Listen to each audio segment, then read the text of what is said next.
श्रीराम समर्थ. शास्त्र वचन, थोर वचन आणि आत्मसंशोधन. एकदा उद्धवाने श्रीकृष्णाला विचारले की तू आपल्या मुखाने सांग की आम्हाला तुझी प्राप्ती कशी होईल. तेव्हा परमात्मा म्हणाला, भक्ती केल्यानेच माझी प्राप्ती होऊ शकते. भक्तीची 3 साधने आहेत: शास्त्रवचन, थोर वचन आणि आत्मसंशोधन. आपले सध्या सगळेच विपरीत झाले आहे.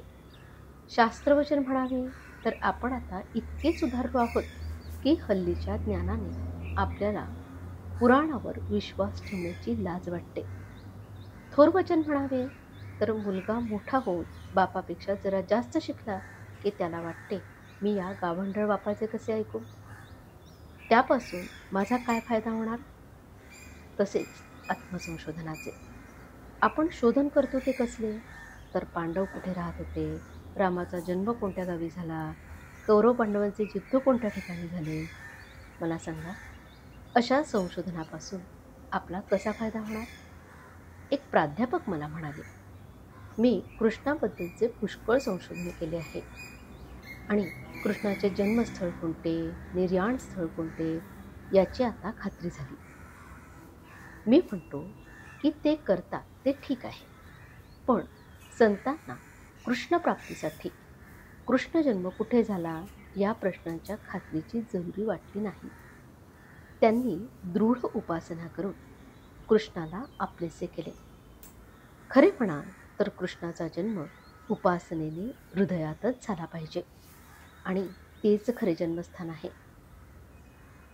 आपण जर आपले वर्तन पाहिले, मनातले विचार बघितले, तर आपल्याला असे आढळून येईल की लोकांना जर ते कळले तर लोक आपल्याकडे डुंकूनही पाहणार नाही.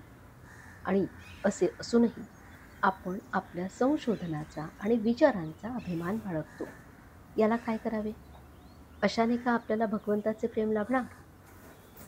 आपला परमार्थ कसा चालला आहे हे दुसऱ्या कुणी सांगण्याची गरजच नाही.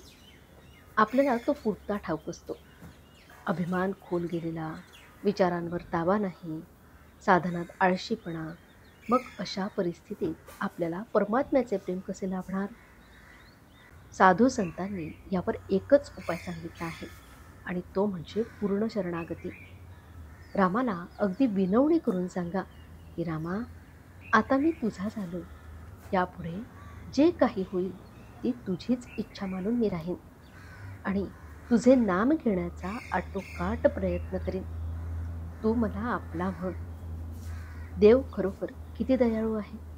लोकांचे शेकडो अपराध पोटात घालूनही शरण आलेल्याला मदत करायला तो सदैव सिद्धच असतो. आजचे बोधवचन: नाम घेण्यात एकतानता करावी आणि स्वतःला पूर्ण विसरून जावे. जानकी जीवन स्मरण. जय जय राम.